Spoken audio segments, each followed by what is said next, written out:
अवधूत चिंतन श्री गुरुदेव दत्त श्री स्वामी समर्थ।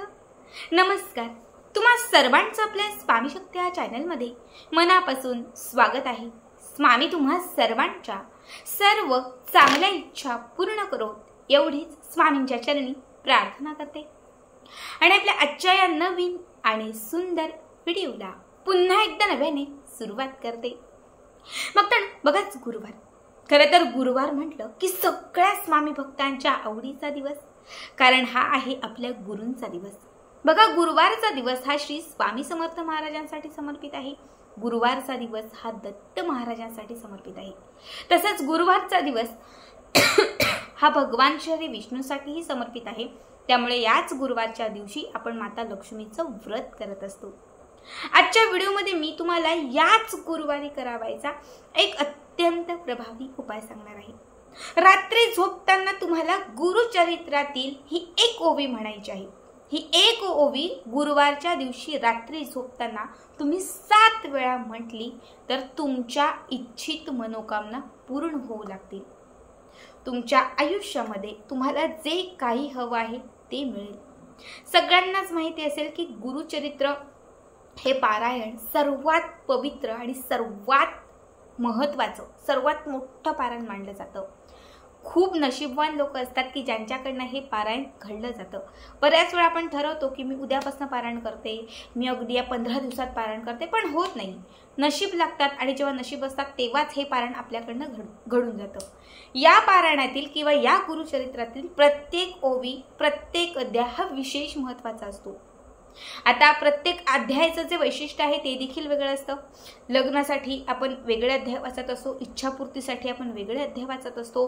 तर बऱ्याच वेळा आपल्या मनामध्ये एखादी गोष्ट आपल्याला हवी असेल तर ती मिळवण्यासाठीही आपण त्याचे वेगळे अध्याय वाचत असतो। घरामध्ये खूप कर्ज झालं असेल, कर्जाचा डोंगर कुठेतरी कमी करायचा असेल तर हे कर्ज कमी करण्यासाठी किंवा कर्जातून मुक्तता मिळवण्यासाठीही गुरुचरित्राचे काही विशिष्ट अध्याय आहेत। असे अध्याय आपण त्या वेळेनुसार किंवा आपले जे प्रॉब्लेम असेल त्यानुसार वाचत असतो। पण गुरुचरित्रातील ही एक ओवी कर्जातून मुक्तताही मिळवून देईल, मनातील इच्छा पूर्ण करेल, तुमच्या अडलेल्या कामांमध्ये मार्ग दाखवेल आणि सर्वात महत्त्वाची गोष्ट म्हणजे तुमचं जे गुरुबळ आहे ते मजबूत करेल। हा उपाय फक्त गुरुवारच्याच दिवशी करता येतो। आजचा गुरुवार अत्यंत महत्त्वाचा आहे। भाद्रपद महिन्यातील गुरुवार आहे। आज बऱ्याच जणांच्या घरातील जे 5 दिवसाचे गणपती बाप्पा आहे त्यांचं विसर्जन झालं असेल किंवा गौरी मातेचं विसर्जन झालं असेल। बघा, आजचा दिवस हा उपाय आणि सेवा करण्यासाठी खास आहे। आज रात्री झोपण्यापूर्वी आवर्जून हा उपाय करा किंवा ही सेवा करा आणि त्यानंतरच झोपा। आता नक्की कुठली ओवी आहे, काय उपाय करायचा आहे, कशा पद्धतीने आपल्याला करायचं आहे, हे सगळं काही पुढे ऐकण्यासाठी व्हिडिओ स्किप न करता शेवटपर्यंत बघा। आणि जे चॅनलवरती नवीन असतील त्यांनी लगेचच आपल्या चॅनलला सबस्क्राईब करा, कारण तुम्ही आपला चॅनल सबस्क्राईब केल्यामुळे मी पुढचे जे काही व्हिडिओ बनवेन ते सर्वात आधी तुम्हा सर्वांपर्यंत पोहोचतील। बघा, आपल्याला ही सेवा करण्यासाठी एक सफेद रंगाचा कागद घ्यायचा आहे। लक्षात ठेवा, पांढऱ्या रंगाचा कागद आणि एक चिमूटभर हळद, त्यामध्ये थोडंसं पाणी। सगळ्यात पहिले काय करायचं, देवघराच्या समोर एक आसन टाकून बसायचं। देवघरामध्ये दिवा लावायचा, बाजूला उदबत्ती लावायची। संपूर्ण तिथलं जे वातावरण आहे ते सकारात्मक करायचं। रात्री 8 पासून 12 पर्यंत कधीही तुम्ही हा उपाय करू शकता। आता झोपते 11 वाजता किंवा 11:30ला तेव्हाच करणं असं काही नाही। 8 पासून 12 पर्यंत तुम्ही कधीही ही सेवा करू शकता। जेव्हा तुम्ही हा उपाय करायला बसाल तेव्हा घरातील पूर्ण वातावरण हे पवित्र आणि सुगंधी करायचं आहे। त्यासाठी उदबत्ती लावायची आहे, देवघरात दिवा लावायचा आहे। हे सगळं झालं की त्याच्यानंतर जो सफेद रंगाचा कागद घेतलेला आहे त्या कागदावरती तुमची जी इच्छा असेल ती इच्छा हळदीने लिहायची। संकटासाठी हा उपाय करताय, कर्जासाठी हा उपाय करताय, इच्छित मनोकामना पूर्ण होण्यासाठी हा उपाय करताय, विवाहासाठी करताय, नोकरीसाठी करताय, जी पण इच्छा असेल हळदीमध्ये थोडं पाणी घालायचं, मोरपंखाची काडी किंवा एखाद्या झाडाची काडी घ्यायची आणि त्याने त्या कागदावरती तुमची जी इच्छा असेल तर ती इच्छा लिहायची। ठीक आहे। त्यानंतर या कागदाची एक चौकोनी घडी घालायची, छानपैकी एक चौकोनी घडी घालायची आणि देवघरात जिथे दत्त महाराजांची मूर्ती असेल किंवा श्री स्वामी समर्थ महाराजांची मूर्ती असेल, जे काही तुमच्या घरामध्ये असेल महाराजांचा अधिष्ठान, त्याच्या समोर ही चिठ्ठी ठेवून द्यायची। हा कागद चौकोनी घडी घालून तिथे ठेवून द्यायचा। त्यानंतर गुरुचरित्रातील जी ओवी मी सांगतेय ही ओवी व्यवस्थित ऐका किंवा व्यवस्थित एखाद्या कागदावरती लिहून ठेवा आणि जसं मी तुम्हाला सांगते त्या पद्धतीने बरोबर ही ओवी 7 वेळा म्हणा। किती? 7 वेळा। ओवी जी आहे ती व्यवस्थित ऐका. उद्धारावया भक्तजना, अवतरलासी नारायणा, वासना जशी भक्तजना, संतुष्ट आवे तेने, परी ऐसी तुझी ब्रीद ख्याती, वेद पुराणी वाखानती, भक्तवत्सल्या श्री गुरुमूर्ती, विनंती माझी परिसावी. पुन्हा एकदा ऐका.